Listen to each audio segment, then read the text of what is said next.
नहमदुहु व नुसल्ली व नुसल्लिम अला रसूलिहिल करीम अम्मा बअद फ़अऊज़ु बिल्लाहि मिनश शैतानिर रजीम बिस्मिल्लाहिर रहमानिर रहीम।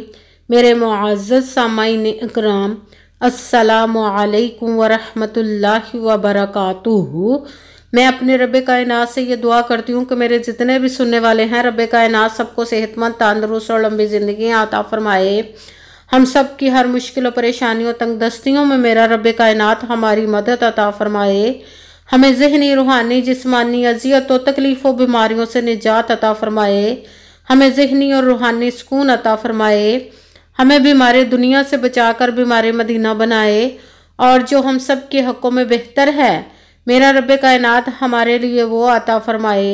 और जो हमारे हक़ों में बेहतर नहीं, उसका ख्याल भी हम सब के दिलों से निकाल दे और हम सबको अपनी रज़ा पर राज़ी रहने वाला बना दे। आमीन सुमा आमीन। माशाल्लाह से आज जुमादियुल अव्वल की 13 तारीख और हफ्ते का दिन है। आज के दिन जो मैं आप लोगों के लिए वजीफ़ा लेकर आई हूँ, ये चावलों की एक मुट्ठी पर पढ़ने वाला वजीफ़ा है। बहुत ही ख़ास, पावरफुल, मुजर्रब वजीफ़ा है। आपने कच्चे चावलों की एक मुट्ठी लेनी है, उस पर ये अमल करने वाला है। ये गैबी ख़जानों से दौलत लेने के लिए बहुत ही ख़ास और पावरफुल मुजर्रब वजीफ़ा है। आपने इस वजीफ़े को आज के दिन स्किप नहीं करना, छोड़ना नहीं। जैसे वीडियो मिले फ़ौरन पढ़ ले। अगर फ़ौरन किसी मजबूरी की वजह से ना पढ़ सके तो इस वीडियो को अपने पास सेव कर ले, और जैसे ही आपको टाइम मिले तो आपने इस वजीफ़े को लाजमन पढ़ना। पढ़ कर देखिएगा कि रब्बे कायनात आप पर कैसे कैसे करम अता फरमाएगा। आपकी कैसी जो सालों से जो आपकी हाजात रुकी हुई हैं, रब्बे कायनात अपने हुक्म से आपकी वो तमाम हाजात जो नेक और जायज़ होंगी उसको पूरा अता फरमा देगा अपने हुक्म से। आप इस वजीफ़े को किसी भी मकसद के लिए पढ़ सकते हैं। रब्बे कायनात के गैबी ख़जानों से दौलत लेने के लिए पढ़ सकते हैं। आपका अपना घर नहीं, घर खरीदने के लिए पढ़ सकते हैं। आपके घर में लड़ाई झगड़े रहते, नचाकी, परेशानी, मुफलिसी, गरीबी है, उसके लिए पढ़ सकते हैं। आपकी औलाद नहीं या आपकी औलाद नाफरमान है, उसके लिए पढ़ सकते हैं। आपके घर में कोई बहुत ज़्यादा बीमार है या आप खुद बीमार हैं, उसके लिए पढ़ सकते हैं। आपके ऊपर बहुत ज़्यादा कर्ज है, उतरने का सबब नहीं बन रहा, या आपने अपनी कीमती चीज़ या पैसे किसी को दिए वापस नहीं कर रहे, उसके लिए पढ़ सकते हैं। आप इस वजीफ़े को, आपकी शादी नहीं हो रही या आपके बच्चों की शादियाँ नहीं हो रही, उसके लिए पढ़ सकते हैं। आपके पास अच्छी जॉब नहीं, जॉब लेने के लिए पढ़ सकते हैं। आपका अच्छा भला कारोबार चलता हुआ अचानक से बंद हो गया, उसके लिए पढ़ सकते हैं। आपके घर में, आपकी ज़िंदगी में सुकून नहीं, आपके कारोबार में, दौलत में, रिज़्क में बरकत नहीं, उसके लिए पढ़ सकते हैं। मतलब किसी भी मकसद, किसी भी हाजत, किसी भी मुराद के लिए पढ़ सकते हैं। मगर जब पढ़ने लगे तो रब्बे कायनात की ज़ाते पाक पर यकीन कामिल रख के पढ़िएगा। कहते हैं कि यकीन कामिल होता है, पीर कामिल नहीं होता। और अच्छी नीयत रख के पढ़िएगा कि रब्बे कायनात कुरान पाक में इरशाद फरमाता है, इन्नमल अमालु बिन्नियात, कि जो अमलों का दारोमदार होता है वो नीयतों पर होता है। अगर हमारी नीयत अच्छी है तो हमारा अमल भी अच्छा होता है, और अगर हमारी नीयत ही अच्छी नहीं तो हमारा अमल भी अच्छा नहीं होता। चाहे हम जितनी मर्जी मेहनत कर ले, जितनी मर्जी कोशिश कर ले, हमें उसका फल, उसका अजर अच्छा नहीं मिलता। इसलिए अच्छी नीयत रख के, पुख्ता यकीन रख के, और 5 वक्त की नमाज की पाबंदी लाजमन रखिएगा। फिर इस वजीफ़े को कीजिएगा। और वजीफ़ा करते वक्त आपके दिलों में, जहनों में ऐसा वसवसा नहीं आना चाहिए कि हम ये अमल कर रहे हैं, पता नहीं हमारी मुराद पूरी हो या ना हो। ऐसा हो नहीं सकता कि हम रब्बे कायनात के किसी इसम का या कलाम पाक का वजीफ़ा पढ़े और हमें कामयाबी ना मिले, कि हमारे ईमान की कमज़ोरी जिसकी वजह से हमें नाकामी मिलती है। आपने सिर्फ अमल करना, उसका फल, उसका अजर देना उस ज़ाते पाक का काम है, क्योंकि उसकी दस्ते कुदरत से कोई चीज़ बाहर नहीं। उसके कुन कहने की देर हर फयाकून हो जाता है। आपने अमल करने के बाद उसके कुन का इंतज़ार करना। इंशाअल्लाह अज़ीज़ रब्बे कायनात अपने हुक्म से आपकी तकदीर के बंद तालों को खोल देगा, नसीब के सितारों को चमका देगा। आपकी ज़िंदगी में ऐसे ऐसे मोजज़े अता फरमाएगा कि आप खुद देख कर हैरान रह जाएंगे। आपको कभी किसी चीज़ की कमी नहीं रहेगी इंशाअल्लाह अज़ीज़, उसके हुक्म से। अगर वीडियो अच्छी लगे तो इसको लाइक ज़रूर कीजिए, अगर आगे भी शेयर कर दीजिएगा ताकि किसी दूसरे को हमारी वजह से फ़ायदा पहुँचे, तो हमारे लिए सदका जारिया बन जाए। जो नए हैं इस चैनल पर, इस चैनल को सब्सक्राइब कर ले, बेल आइकन को भी दबा लें ताकि मेरी अगली आने वाली वीडियो आप तक पहुँच सके।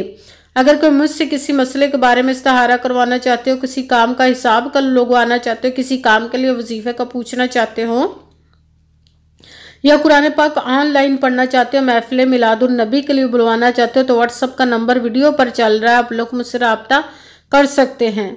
अगर मेरे भाई या बुजुर्ग मुझसे रब्ता करना चाहते हो तो व्हाट्सएप पर वॉइस मैसेज करके अपना मसला बता सकते हैं।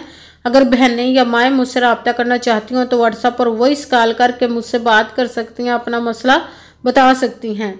आपने वजीफ़ा करने से पहले कमेंट्स में अपना नाम, जहाँ आप रहते हो उस जगह का नाम और अल्लाह पाक का नाम ज़रूर लिखना है, ताकि मैं भी आप लोगों के लिए दुआ कर सकूँ और फिर वजीफ़े की भी आप लोगों को इजाज़त मिल जाएगी। आपने वजीफ़ा करने से पहले पूरी वीडियो को ध्यान के साथ सुन के समझ के फिर वजीफ़े को करना। ऐसा ना हो कि वीडियो को स्किप कर करके छोड़ के सुने और फिर कोई बात रह जाए और आप वजीफ़ा करें, ठीक ना हो। आपने ना तो किसी अमल में कम करके पढ़ना, ना ज़्यादा बढ़ा कर पढ़ना है। अगर कम या ज़्यादा कर देते तो वो हमारा वजीफ़ा ठीक नहीं होता, हमें कामयाबी नहीं मिलती। इसीलिए आपने मुकम्मल वजीफ़ा जिस तादाद और जिस तरतीब के साथ मैं बताने लगी, उसी तादाद और उसी तरतीब के साथ आपने इस अमल को पढ़ना है। आप इस अमल को आज के दिन किसी भी जगह पर बैठ कर पढ़ सकते, घर में, ऑफिस, मदरसा, यूनिवर्सिटी, कॉलेज, शॉप पे, मगर जब पढ़ने लगे तो बिल्कुल खामोशी, तवज्जो, सुकून के साथ पढ़ना कि वजीफ़े के दरमियान ना तो आपने किसी से ना उठना ना फ़ोन इस्तेमाल करना है। अगर हम वजीफ़े के दरमियान किसी से बात कर लेते, उठ जाते, तो वो हमारा वजीफ़ा ठीक नहीं होता, हमें कामयाबी नहीं मिलती। इसीलिए आपने मुकम्मल वजीफ़ा पढ़ने के बाद किसी से बात करनी, उठना या कि फ़ोन इस्तेमाल करना है। आप इस वजीफ़े को आज के दिन किसी भी वक्त पढ़ सकते, किसी भी नमाज के साथ पढ़ सकते हैं, नमाज के अलावा भी पढ़ सकते हैं। अगर नमाज के साथ पढ़ रहे हैं तो नमाज मुकम्मल पढ़ने के बाद, दुआ मांगने के बाद आपने इस अमल को पढ़ना है। अगर नमाज के अलावा पढ़ रहे तो बावजू होकर ऐसी जगह पर बैठ कर पढ़ना जहाँ बिल्कुल खामोशी, तवज्जो, सुकून के साथ आप इस अमल को पढ़ सकें। जब अमल करने के लिए आप बैठ गए तो एक मरतबा आपने दुरूद पाक पढ़ना। कोई सा भी दुरूद पाक पढ़ सकते, मगर दुरूद इब्राहिमी जो नमाज में पढ़ा जाता है वो वाला दुरूद पाक पढ़ ले तो ज़्यादा बेहतर, वरना कोई सा भी दुरूद पाक आप पढ़ सकते हैं। दुरूद पाक पढ़ने के बाद आपने एक मरतबा आऊज़ु बिल्लाहि मिनश शैतानिर रजीम बिस्मिल्लाहिर्रहमानिर्रहीम पढ़कर अपने मकसद की नियत कर लेनी, जिस मकसद, जिस हाजत के लिए आप इस अमल को पढ़ने लगे हैं। फिर सबसे पहले नंबर पर जो आपने वजीफ़ा पढ़ना है वो रब्बे कायनात के एक किस्म मुबारक का पढ़ना, या रहमानू। जब आप वजीफ़ा करने के लिए बैठने लगे तो एक मुट्ठी चावल लेकर अपने सामने किसी बर्तन में रख लेनी है और फिर आपने वजीफ़े को शुरू करना है। सबसे पहले नंबर पर जो आपने वजीफ़ा पढ़ना है वो है या रहमानू, या रहमानू, या रहमानू, या रहमानू, या रहमानू, या रहमानू, या रहमानू, या रहमानू, या रहमानू। इसको आपने 41 मरतबा 41 टाइम पढ़ना। फिर दूसरे नंबर पर जो वजीफ़ा पढ़ना है वो है अस्तगफिरुल्लाह, अस्तगफिरुल्लाह, अस्तगफिरुल्लाह, अस्तगफिरुल्लाह, अस्तगफिरुल्लाह, अस्तगफिरुल्लाह, अस्तगफिरुल्लाह। इसको आपने 7 मरतबा 7 टाइम पढ़ना। फिर साथ तीसरे नंबर पर कुरान पाक की एक आयत का वजीफ़ा पढ़ना, वो है हस्बुनल्लाहु व निअमल वकील, हस्बुनल्लाहु व निअमल वकील, हस्बुनल्लाहु व निअमल वकील, हस्बुनल्लाहु व निअमल वकील, हस्बुनल्लाहु व निअमल वकील, हस्बुनल्लाहु व निअमल वकील। इसको आपने 11 मरतबा 11 टाइम पढ़ना है।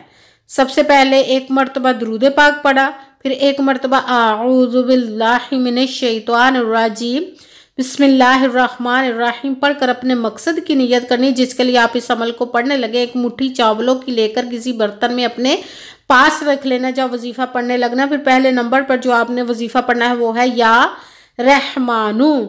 इसको आपने 41 मरतबा पढ़ना, 41 टाइम पढ़ना। फिर चावलों के ऊपर आपने फूंक मार देनी है। फिर दूसरे नंबर पर जो वजीफ़ा पढ़ना वो है अस्तगफिरुल्लाह।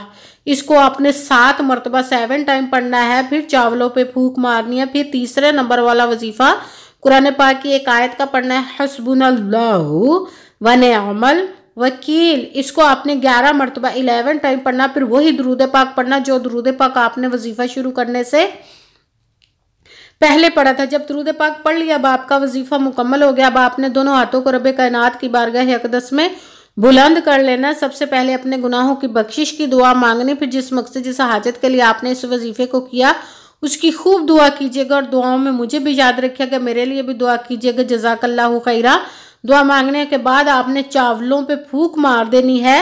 रब कायनात से दुआ करते कि जिस मकसद जिस हाजत के लिए आपने इस अमल को किया, रब कायनात अपने हुक्म से, अपने प्यारे महबूब के सदका से, अपने कलाम पाक और इसमें मुबारक के सदके और इस प्यारे प्यारे माह मुबारक के सदके आपकी तमाम नेक और जायज़ हाजात को कबूल मंजूर अता फरमाए।